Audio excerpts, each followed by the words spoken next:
रामनवमी के बारे में कई लोग पूछते हैं कि रामनवमी क्यों मनाई जाती है, और जबकि नवरात्रों का ये लास्ट दिन होता है, अंतिम दिन होता है नवमी, फिर भी लोग कहते हैं कि इसको रामनवमी क्यों कहते हैं। चैत्र मास की शुक्ल पक्ष की नवमी के दिन भगवान श्री रामचंद्र जी का अवतार हुआ। नारायण के 7वें अवतार हैं श्री राम। अपने भक्तों के लिए धराधाम पर पधारे और दुष्टों का नाश करके भक्तों की रक्षा की। अयोध्या नगरी में महाराज दशरथ के घर परम प्रभु श्री नारायण ने राम के रूप में अवतार लिया और अनेक बाल लीलाओं को किया, अनेक भक्तों को परम आनंद दिया और बड़े हुए, स्कूल गुरुकुल में पढ़े। उसके बाद वनवास हुआ और माता सीता के अपहरण होने के बाद जब दुष्ट रावण माता सीता को ले गया तो उसकी रक्षा के लिए भगवान राम ने समुद्र के किनारे बैठ करके रामनवमी वाले दिन ही उनका जन्म हुआ और रामनवमी वाले दिन ही प्रभु ने माता भगवती की उपासना की। 9 दिन का अनुष्ठान जगदम्बा जगजननी मां का त्रिलोकी के नाथ श्री राम ने भी किया। 9 दिन की पूजा अर्चना की भगवान ने बड़े विधि विधान के साथ, और 9वें दिन जगदम्बा जगत जननी मां भगवती प्रकट हुई और प्रभु राम को आशीर्वाद दिया। और प्रभु राम को जब आशीर्वाद दिया और कहा कि हे प्रभु आपकी विजय होगी, ये मेरा आशीर्वाद है, तो इसीलिए इस नवमी को रामनवमी कहा जाता है। प्रभु का जन्म भी इसी नवमी को हुआ और माता भगवती जगदम्बा का आशीर्वाद भी इसी रामनवमी को हुआ, इसलिए इस नवमी का नाम रामनवमी पड़ा है। ये रामनवमी सब भक्तों के लिए बहुत ही पावन त्योहार है। प्रभु राम की भी पूजा होती है और भगवती जगदम्बा माता की भी पूजा होती है। जगदम्बा जगत जननी मां घट घट वासिनी, आदि शक्ति तेरी माया से चमक रहे नव तारे, डाल डाल पर फूल खिले हैं लहराते नदी नाले। कि जगदम्बे जगत जननी मां की कृपा से ही ये सारी प्रकृति हरी भरी है, सारा वातावरण सुगंध में और कहते हैं बहुत ही मोहनी है, क्योंकि जगदम्बा जगतजननी मां का ही ये पसारा है। और इसीलिए जगतजननी मां की पूजा सबने की है। त्रिलोकी के नाथ श्री राम भी करते हैं और ये हमें इशारा करते हैं कि जगदम्बा जगतजननी मां वो आदि शक्ति हम सबके हृदय में विराजमान है। हमें उनकी आराधना करनी चाहिए, पूजा करनी चाहिए और मां का आशीर्वाद प्राप्त करना चाहिए।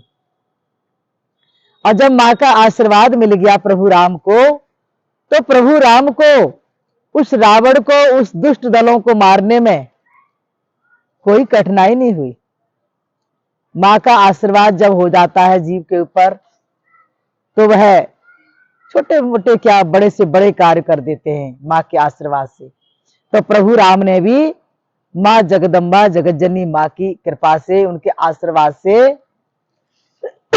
रावण का वध किया, दुष्टों का नाश किया और माता सीता को वहां से वापस लाते हैं। ठीक इसी प्रकार से रामनवमी का अपने आप में बहुत ही महत्व है। जो रामनवमी वाले दिन प्रभु राम की भी पूजा करते हैं और माता भगवती की पूजा करते हैं, तो दोनों का ही आशीर्वाद प्राप्त होता है, प्रभु राम का भी और माता भगवती का भी। प्रभु राम भी घट घट वासी हैं, अंतर्यामी हैं और सबके हृदय में विराजमान होकर के सबकी सुनने वाले हैं। फिर भी उन्होंने भगवती की पूजा क्यों की? क्योंकि भगवती जगदम्बा जगत जननी मां वह सब में वास करती हुई भी वो सबसे अलग है। ब्रह्मा कहते हैं तुम पूर्ण परमेश्वरी, तुम सृष्टि रचती, ब्रह्मा विष्णु महेश्वर को उत्पन्न करती। जगदम्बा जगत जननी मां, उनकी महिमा अपरंपार है, वो पूर्ण है। तुम पूर्ण जगदेश्वरी, जगदम्बी जगजननी माता, और उन्होंने ही ब्रह्मा विष्णु महेश को उत्पन्न किया है। वो ब्रह्मा विष्णु महेश की भी मां है। शेष शारदा था के पार नहीं पावे, लीला अपरंपारी, कि मां की लीला अपरंपार है, उनकी महिमा का कोई पार नहीं पा सके।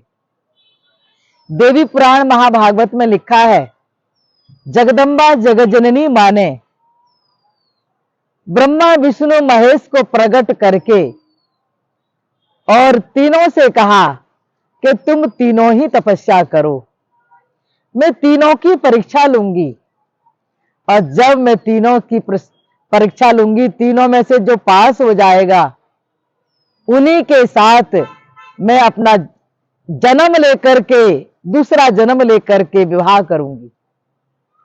तो जगत जननी मां ने, उस आदि शक्ति भवानी ने जब ऐसा आदेश दिया ब्रह्मा विष्णु महेश को, तो तीनों ने अलग अलग बैठ के तपस्या की। ब्रह्मा जी ने भी की, विष्णु भगवान ने की, शंकर भगवान ने की।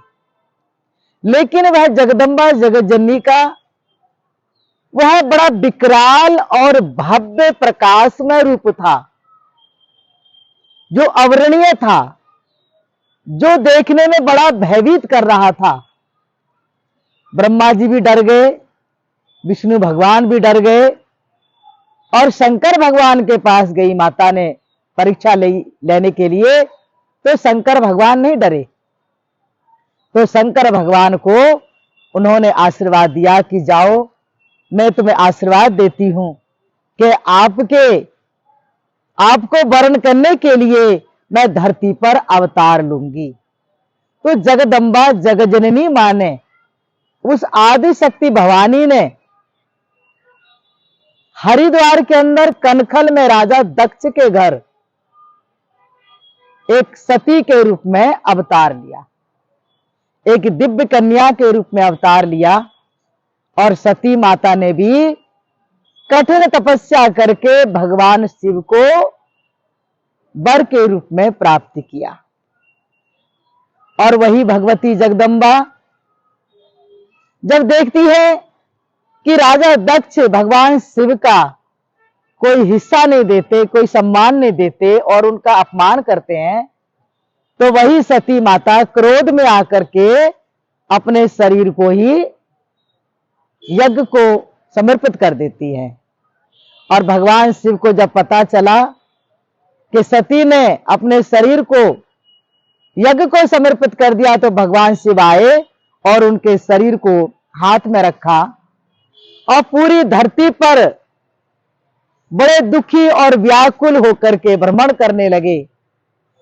तो माता जगदम्बा, माता सती ने आकाशवाणी की, नारायण से कहा, प्रभु आप मेरे शरीर के टुकड़े टुकड़े कर दीजिए, जिससे कि मेरा शरीर भगवान शिव के हाथों से गायब हो जाए।